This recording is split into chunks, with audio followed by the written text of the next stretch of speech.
नमस्कार, मैं हूं संजीव श्रीवास्तव। आप देख रहे हैं 4 PM news network. Madhya Pradesh के परिवहन महकमे के एक पूर्व सिपाही, जिसके पास 200 करोड़ रुपए के लगभग की संपत्ति अब तक मिलने की सुगबुगाहट है। ये पूरे का पूरा मामला अब और गहरा या गर्मा गया है। इसे लेकर राजनीति अब पूरे उफान पर आ गई और इसकी वजह कई सारी हैं। कई एजेंसियां पूरे मामले में जांच कर रही है। वही सिपाही है जिसे लेकर आशंका है कि एक जो भोपाल में छापे के बाद कार मिली है, जो वो गोल्डन कार, 50 करोड़ रुपए की गोल्डन कार, जिसमें 40 करोड़ रुपए का सोना था और 10 करोड़ रुपए नगद राशि मिली थी। ये मसला मामला इसी वजह से गहरा रहा है कि एक डायरी मिलने की जो है सूचना है, जो जांच एजेंसी, और डायरी में 2000 करोड़ रुपए के कथित लेन देन का हिसाब उस डायरी में है और वो कोडवर्ड में लिखा हुआ है कि किसे कब कितनी राशि पहुंचाएगी। उसमें बहुत सारे अफसरों के नाम होने, बहुत सारे नेताओं के नाम होने की चर्चाएं सरगर्म है। और इस पूरे मामले को यदि कोई तूल दे रहा है तो वो मध्य प्रदेश कांग्रेस दे रही है। मध्य प्रदेश कांग्रेस के प्रदेश अध्यक्ष ने एक बयान दिया था और उस बयान के बाद दूसरा जो बयान आया है, उस बयान के चलते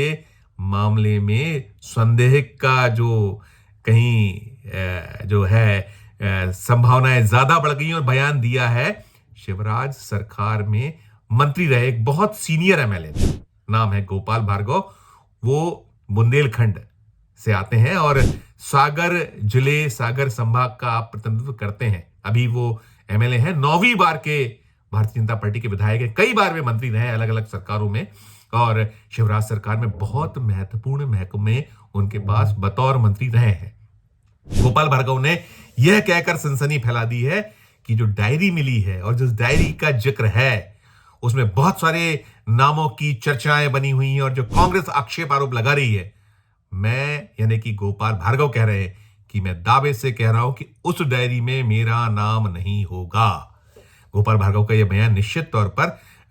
भारतीय जनता पार्टी, जो मध्य प्रदेश की सरकार है भारतीय जनता पार्टी की, उसकी मुश्किलें बढ़ा रहा है। केंद्र की जो सरकार है, प्रधानमंत्री नरेंद्र मोदी, अमित शाह, जो कहा जाता है कि बीजेपी इन्हीं की है और प्रधानमंत्री नरेंद्र मोदी तो बार बार कहते हैं ना खाऊंगा ना खाने दूंगा, लेकिन हालात इससे उलट मिलते हैं बार बार। जो मध्य प्रदेश में ये घपला घोटाला बीते करीब एक पखवाड़े से सुर्खियों में है और ये जब से सुर्खियों में आया है जब वो सौरभ शर्मा, वो उसके ठिकानों पर पहले लोकायुक्त ने रेड की थी, छापा मारा था और छापे में अलग अलग जगहों से पहले खेप में 8 करोड़ रुपए मिले थे। 8 करोड़ रुपए कुछ नगद, बहुत बड़ी रकम राशि, और साथ साथ काफी तादाद में उसके पास से सोना चांदी जेवरात मिले थे। और बाद में एक कार भोपाल के एक सुनसान इलाके से पकड़ी गई थी। वो कार जिसमें करीब 54 किलो सोना, 40 करोड़ रुपए का सोना, 10 करोड़ रुपए की नगद राशि मिली थी, उसे इनकम टैक्स ने पकड़ा था। और वो जो गोल्डन कार थी, वो कार सौरभ शर्मा, जो परिवहन महकमे में महज 7 साल सेवारत रहा सिपाही के पद पर और उसकी तूती बोला करती थी। और न केवल पहले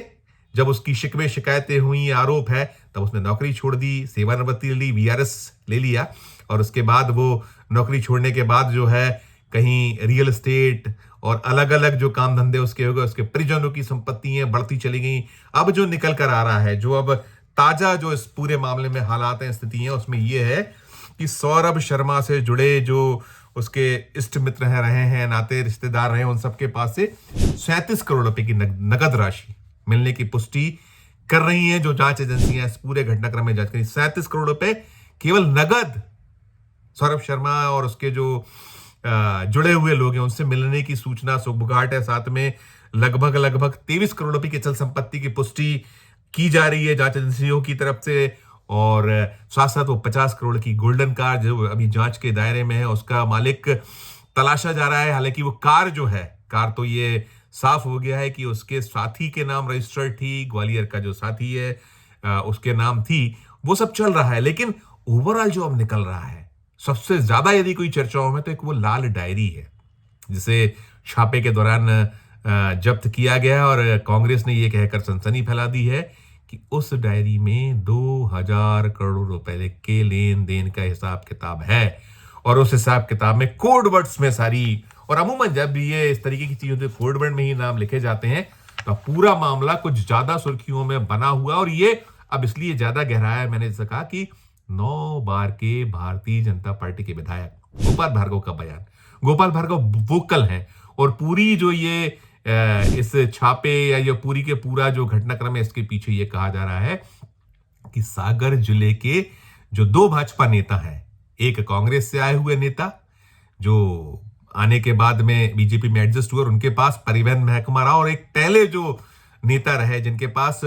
परिवहन महकमा रहा, शिवराज सरकार में मंत्री रहे, वो उन दोनों के बीच की लड़ाई, दोनों के बीच का द्वंद्व है जिसके चलते ये सब कुछ हुआ है, छापेमारी हुई है और सब कुछ खुलता चला जा रहा है और सनसनीखेज जानकारियां सामने आ रही जिससे भारतीय जनता पार्टी कहीं ना कहीं बैकफुट पर है, मुश्किलों में है। और साथ साथ जो मध्य प्रदेश के अभी मौजूदा मुख्यमंत्री मोहन यादव तो बार बार ये कह रहे हैं कि सरकार किसी को बख्शेगी नहीं, जो भी इस मामले में दोषी मिलेगा पाया जाएगा, एजेंसियां अपना काम कर रही हैं, जांच के लिए स्वतंत्र हैं और जो सामने आता चले जाएगा उसके खिलाफ एक्शन होगा, कार्रवाई होगी। लेकिन अभी जो बयानबाजी है ये तेज है और जो जैसे मैंने कहा कि 2 पूर्व परिवहन मंत्री, एक तो अभी मौजूदा सरकार मोहन यादव सरकार में अन्य विभागों के साथ मंत्री बने हुए हैं, दूसरे जो शिवराज सरकार में मंत्री थे वो सिंपल विधायक हैं भारतीय जनता पार्टी के। और पूरे घटनाक्रम पर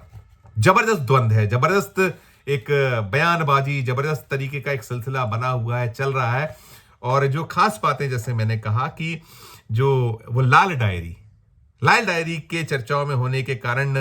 बहुत सारे, और इस पूरे जो घटनाक्रम है इससे कहीं ना कहीं जो राजनीतिक विथिकाएं हैं, प्रशासनिक जो गलियारे हैं मध्य प्रदेश के, वहां भी हड़कंप की स्थिति, क्योंकि बहुत बड़ी संख्या में लाभार्थी होने की संभावनाएं बनी हुई हैं, जताया जा रहा है, संदेह संभावनाएं, अलग अलग नाम मार्केट में हो रहे हैं। कई सारे जो ट्रांसपोर्ट कमिश्नर हैं उनकी भूमिकाएं संदेह के दायरे में जो पूर्व हो चुके हैं, कुछ अभी सत्ता में या जो यहाँ जो सरकार है और उसकी जो पूरी की पूरी मशीनरी उसमें बने हुए हैं, कुछ रिटायर हो चुके हैं, तो सब पर कहीं ना कहीं एजेंसियों की नजर निगाह है, ऐसी संकेत बार बार मिल रहे हैं और अभी काम चल रहा है, इस पे छापे की कार्रवाई जारी है। यानी कि जो लोकायुक्त रहा है, ईडी रही है, इनकम टैक्स रही है, वो पड़ताल पूरी की पूरी कर रही है। कुछ लोग जो हैं अभी पकड़ लिए गए हैं, कुछ सौरभ शर्मा फरार है, उसने जो 200 करोड़ का सिपाही बताया जा रहा है, जो पूरी की पूरी एक सल्तनत का मालिक था, पूरा परिवहन महकमा उसके द्वारा जो यह चौकियां हैं या जो पूरे का पूरा जांच जो होती है, परिवहन की चौकियां, परिवहन के नाके, उस पर जो जांच की जाती है, उसका वो पूरे का पूरा हिसाब किताब जो रिटायरमेंट के बाद भी उसके हाथों में था और पूरा खेल वही कर रहा था। बहुत बड़ी तादाद में संपत्ति है, वो फरार है, अभी उसकी खोजबीन चल रही है। उसने बीच में जमानत की याचिका भी एक लगाई थी, अग्रिम जमानत की, वो नामंजूर कर दी गई है। पूरा का पूरा मामला, पूरा का पूरा मसला जो मध्य प्रदेश की सरकार है उसके लिए, भारतीय जनता पार्टी जो ये मध्य प्रदेश की इकाई है उसके लिए, और केंद्र की सरकार मोदी शाह वो भी सकते में है, क्योंकि मामला पूरा का पूरा उनसे सवाल जवाब ज्यादा हो रहे हैं, किए जा रहे हैं। और जो एक मध्य प्रदेश के पूर्व परिवहन मंत्री हैं, जो भी मोहन यादव सरकार में मंत्री हैं, उनके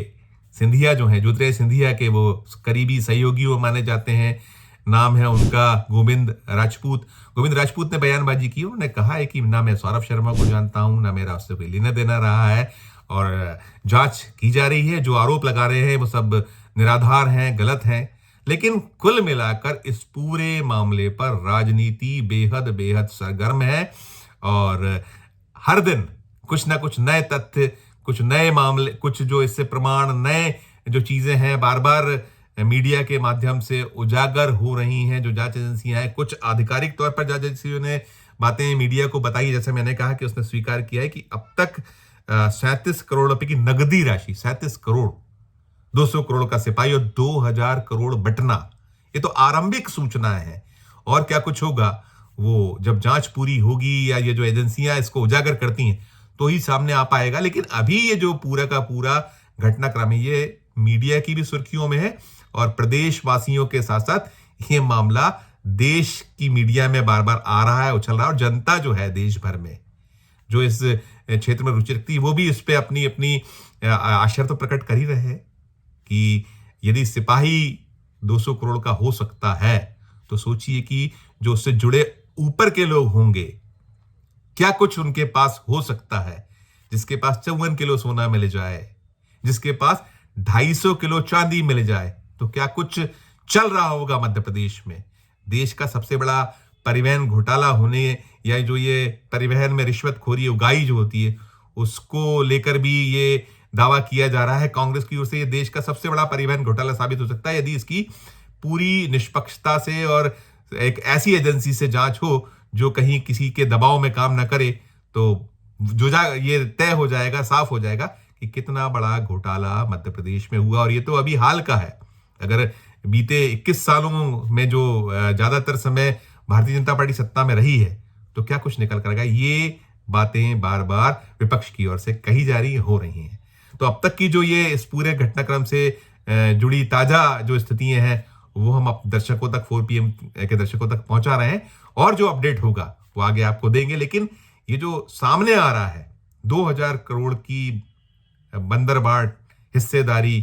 क्या कहिएगा आप इस पे टिप्पणी हमारे वीडियो कमेंट बॉक्स में जाकर जरूर कीजिएगा। खबर अच्छी लगे तो हमारे चैनल को लाइक कीजिए, सब्सक्राइब कीजिए, ज्वाइन का बटन ना दबाया तो ज्वाइन का बटन भी जरूर दबाइए। प्यार और स्नेह बनाए रखिए और देखते रहिए 4 PM न्यूज नेटवर्क। धन्यवाद, नमस्कार।